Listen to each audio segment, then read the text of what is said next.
विषय चल रहा है ईश्वर स्तुति प्रार्थना उपासना।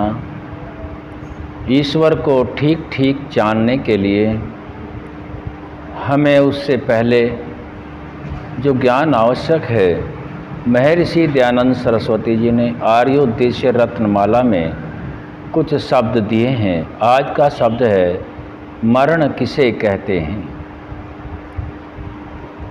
मरण अर्थात स्वामी जी लिखते हैं, जिस शरीर को प्राप्त होकर जीव क्रिया करता है, उस शरीर और जीव का किसी काल में जो वियोग हो जाना है उसको मरण कहते हैं।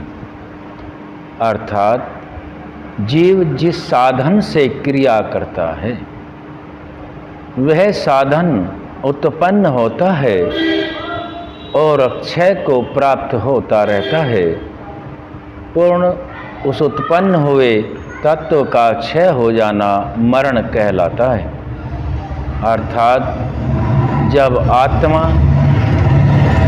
शरीर के साथ संयुक्त होता है तो सशरीर जन्म होता है,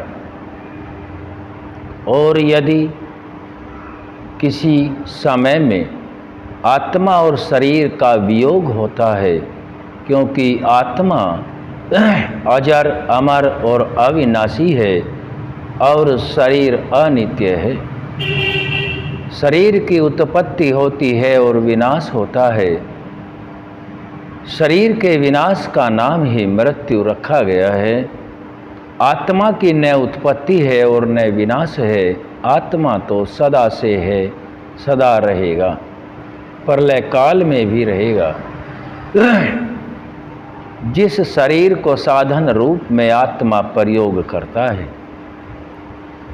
और संचित कर्मों के आधार पर अन्य शरीरों को प्राप्त होता है, उसी का नाम जन्म, और उसी शरीर का जब समय किसी भी समय वियोग का हो जाना होता है उसका नाम मरण है।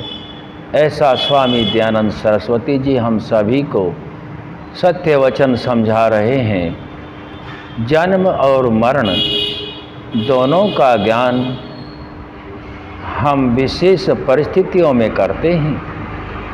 यदि इसका हम सत्यता से पूर्ण रूप से जानने का भरसक प्रयास करते रहें, यह अब सत्य है। जन्म और मृत्यु दोनों, इनसे कोई भी बच नहीं सकता, तब हमें दुख कम होता है। और सभी कुछ सत्ता ईश्वर की है, परमपिता परमात्मा की है, जिसका निज नाम ओम है, और वह परमात्मा सर्वरक्षक है। सब काल में सभी प्रकार से सभी की रक्षा करता है। उस परमात्मा का ध्यान, उसी की व्यवस्था से जन्म और मरण शरीरों के होते हैं, आत्माओं के नहीं होते। एक बात स्वतः सिद्ध हो जाती है कि आत्मा और शरीर दोनों अलग अलग हैं। जिसकी उत्पत्ति है उसका विनाश भी संभव है।